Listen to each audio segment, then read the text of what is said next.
You know, starting out when you're trying to start up a business is not always easy, especially if you are a single parent. Joining me now is Dom Faussette. He's an executive business coach. Thanks to you for being here on the show again. We appreciate it. So let's talk about big picture. What are those unique challenges that a single parent would face if they're trying to launch a new business?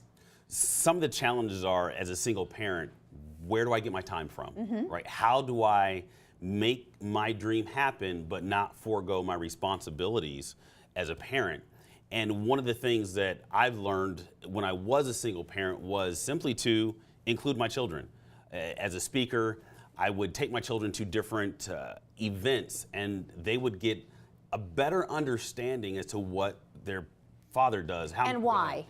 Because they see it. They're in the know. How many people do you ask, so what do your parents do?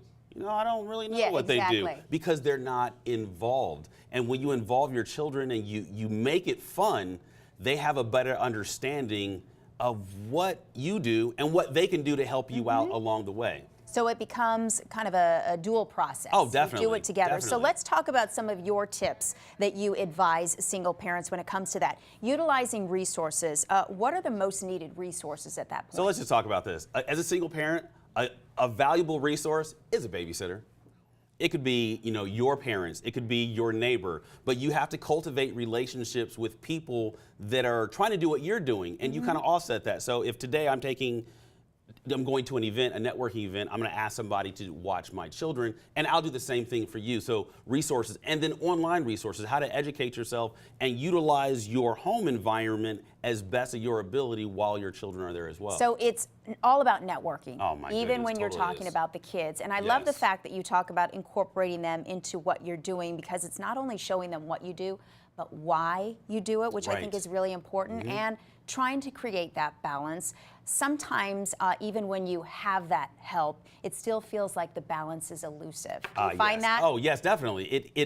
It happens, but what I've learned is, after years of doing what I've done and working with other parents, their children give them ideas. You know, you might have a 13 or 14 or 15-year-old, and they're like, Mom or Dad, have you ever thought about doing this for your business? Or how many 15-year-olds are so awesome with social media? Exactly. Right? And you don't know what you're doing, and they help you out with your tweets and your Instagram posts, your Facebook posts. They're smarter than we give them credit for a lot of the times. Yes, they are. So let's talk about now being the right time. Is it the right time? When is the right time?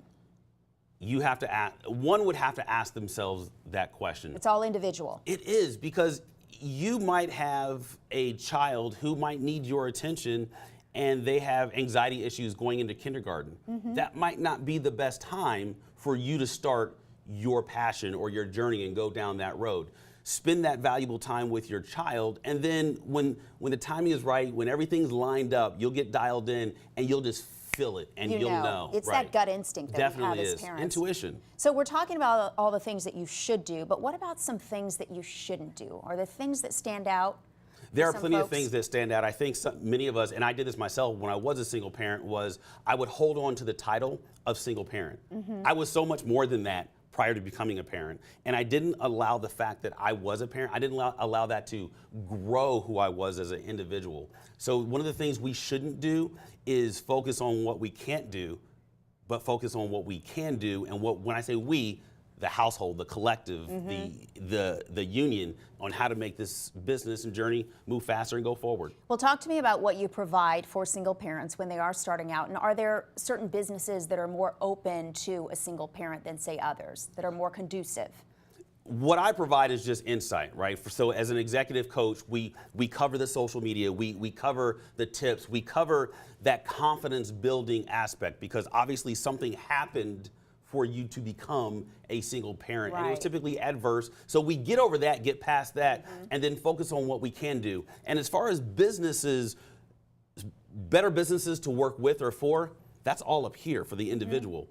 You have to become the obvious choice, single parent or not. Well, sometimes that's where a good coach comes in, right? Correct. And you can find Dom on Facebook. It's called Think, React, Lead, Dom Faussette. Thank you so much for being here. We appreciate it. Great advice as always. Thank you. More Arizona Daily Mix when we come back.